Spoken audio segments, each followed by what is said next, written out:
and today I'm going to be doing Cashflow Quadrant by Kiyosaki.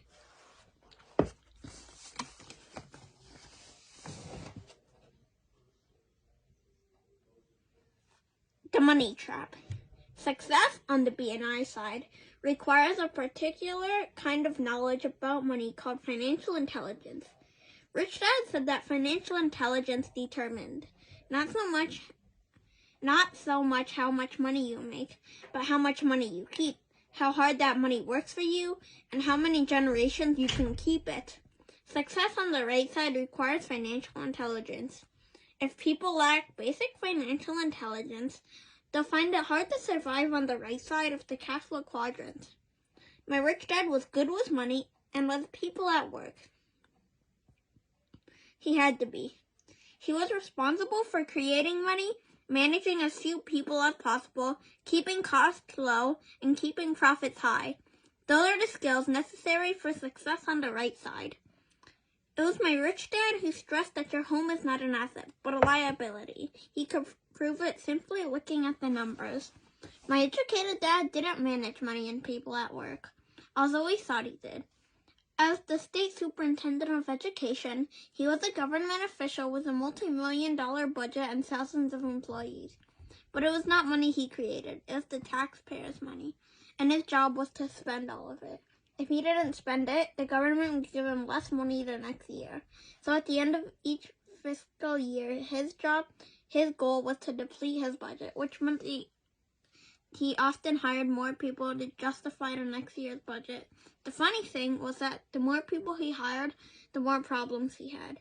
As a young boy observing both fathers, I began to take mental notes of what kind of life I wanted to lead.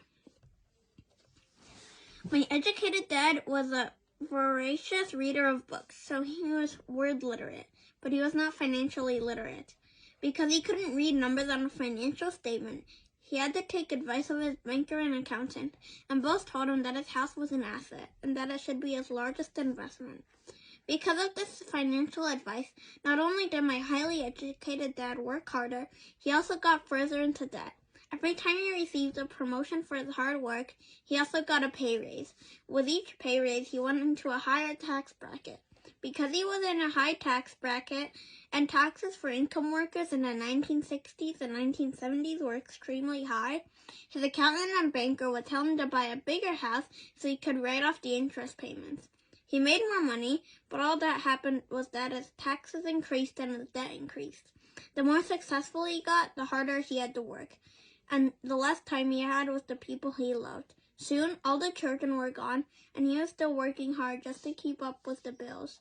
He always thought that a next promotion and pay raise would solve his problem. But the more money he made, the more the same things happened. He got deeper into debt and paid more in taxes. The more frazzled he got, both at home and work, the more he seemed to depend on his job security. The more emotionally attached he got to his job and paycheck to pay the bills, the more he encouraged his kids to get a safe, secure job. The more insecure he felt, the more he felt security. Your two biggest expenses. Because my dad couldn't read financial statements, he failed to see the money trap he was getting sucked into as he grew more successful. It's the same trap I see millions of other successful, hardworking people fall into. The reason so many people struggle financially is because every time they make more money, they also increase their two biggest expenses, taxes and interest on debt.